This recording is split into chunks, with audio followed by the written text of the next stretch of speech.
Alrighty, we're going to start with promise Tori Chip Heck Towers, and we then go Anthony. straight to cash. I promise Chip Towers, we go straight to questions. No high volume opening statements anymore.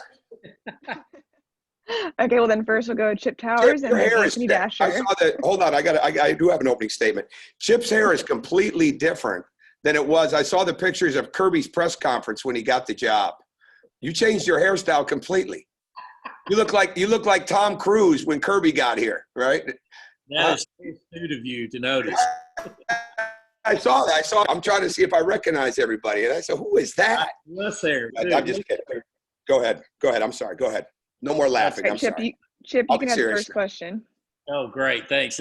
No, Coach, obviously Tumani Kamara's 17 rebounds were key, but this was a different kind of game than you guys have played all year. You alluded to that coming in, but how did you feel about how your team adjusted to, a lot of set plays, a lot of zone defense and all that kind of stuff these guys brought? Well, it was tonight was the definition of a grinder. And I don't know if it had to be as much of a grinder on offense, because I think we missed some shots at times, or we didn't get the ball and we got our feelings hurt a little bit, right? And you can't have that mentality. Your mentality has got to be to keep coming. But what this team did, which is really, really hard for teams, is they kept guarding at a high level. So when guys weren't making shots or the ball wasn't moving as crisply as it was because of the way they were playing off into the paint on Severe, all right, we still played really, really hard defensively, and we still played really, really hard on the glass. And as I've said to them, there are four things that you should be able to control no matter what in a game. You should be able to control your defensive effort and energy. You should be able to control your rebounding pursuit, your physicality, your attack of the glass.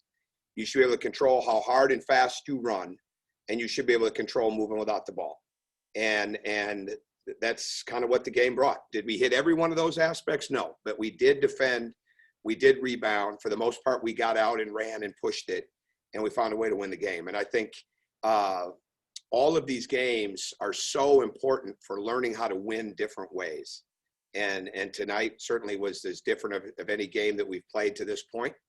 And it was a great way to find a way to win it.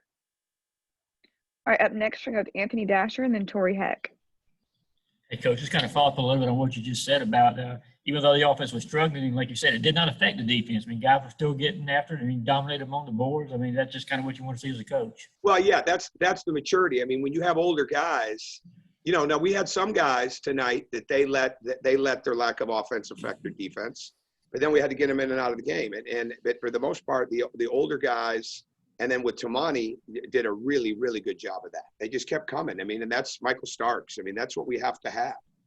Severe kept guarding, kept pushing, kept doing those types of things. We had to play him time and score a little bit with the foul issues. But bottom line is a really good sign of future maturity is when it's not going great for you personally offensively, or we're not scoring the way we want to, but we're still coming down and putting stops together, getting deflections and limiting them to one shot. That's important stuff.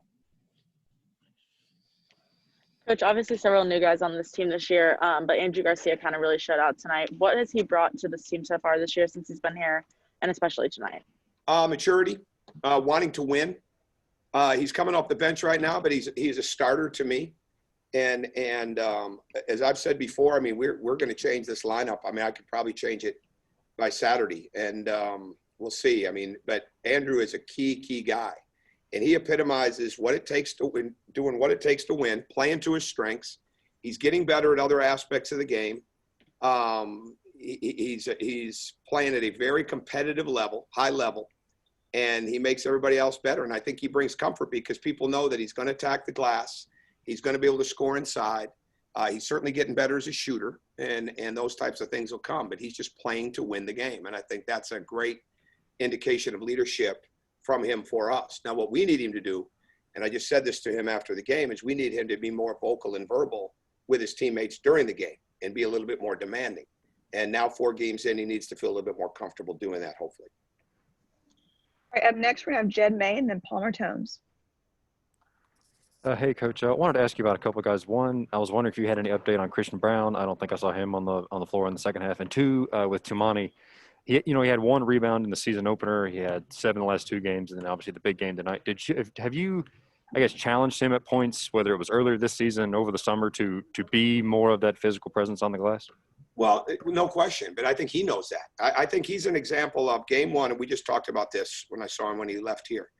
Game one, he came out with a scoring mindset, and he didn't play very well. The last 3 games, he's come out with an attack mindset, and he's played extremely well. And I think he's had 3 straight games of double-figure deflections, including having 16 tonight. He had 11 at half, and he's very, very active. When you come out active, when you come out aggressive, when you come out letting the game come to you offensively, but taking your attack mindset to the game, defensively rebounding the ball and with running, good things usually are going to happen. And it just takes guys, I'm glad he's figuring that out. And that doesn't mean that he's not going to have a tough night at some point. But the bottom line is when you play the game the right way with the right intent, and you're not worried about your offense, and you're not worried about your shooting, you're not worried about where you're getting the ball. If you're getting the ball, you play well. When you allow yourself to get distracted, I always say to guys, like, you're seeing ghosts. Don't see a ghost. Just play the game. When you're missing shots or it's not going your way, we just got to grow through that. And Tamani's a great example of somebody that is truly growing through that. Christian Brown's situation is where we're at in the 2021 season right now. He didn't feel good at halftime. And so right away, it became, we've got to isolate, we've got to get him tested. And it was a judgment call made by our doctor and our trainer to say that he's not available. And he is definitely, he's either tested already or he's testing now. I don't have the results yet, but either way, we'll just see how it goes and hope that he's going to be okay. Yeah, Coach, 2-part question for you here. Tamani had a career high tonight with 17 rebounds. Last season, his high was 9. 8 of those tonight were offensive.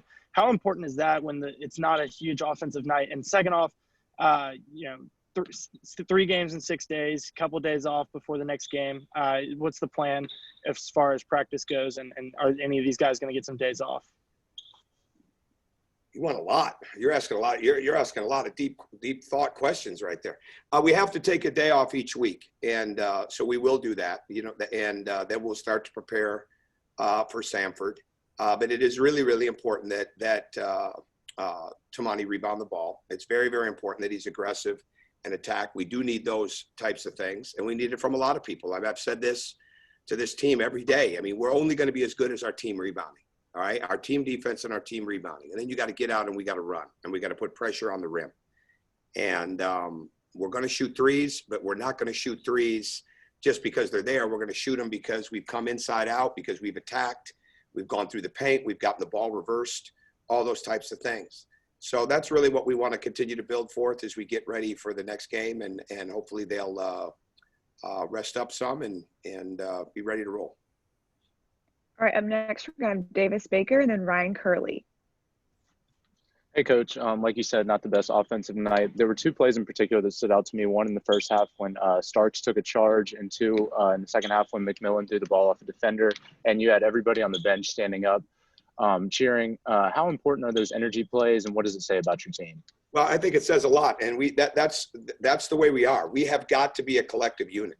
There are not 1 or 2 or 3 guys that are just going to carry this load every night and we're going to watch them do it. It's got to be a team deal, and we've got to be able to get into our bench, and we've got to be able to bring pressure from the bench. And I think that's important. And we just need to get more consistent. The guys you mentioned need to become more consistent for us. We all need to become more consistent. But the bottom line is, when you make good hustle plays, all right, your team should be very, very excited about that. And I thought for the most part we would. We don't want to let the social distancing on the bench or the masks keep us from having tremendous verbal energy and excitement, throughout the game. And I think the teams that handle that the best are going to be the teams that are victorious, because it's hard. It's definitely hard to have it be different like it is. But at the same time, we're very, very fortunate to be able to play these games. And we've got to keep getting that across to them, that you don't want to waste one moment when it comes to that, because you can't take it for granted. You never know what's coming the next day. As like a great example, Christian Brown is playing fine. All of a sudden he doesn't feel as good at halftime. We've got to shut him down for the rest of the game. And that just becomes the new reality for everyone. So the main reality is enjoy what you're doing to the fullest, and enjoy doing it with your teammates, and help make them better in every possible way.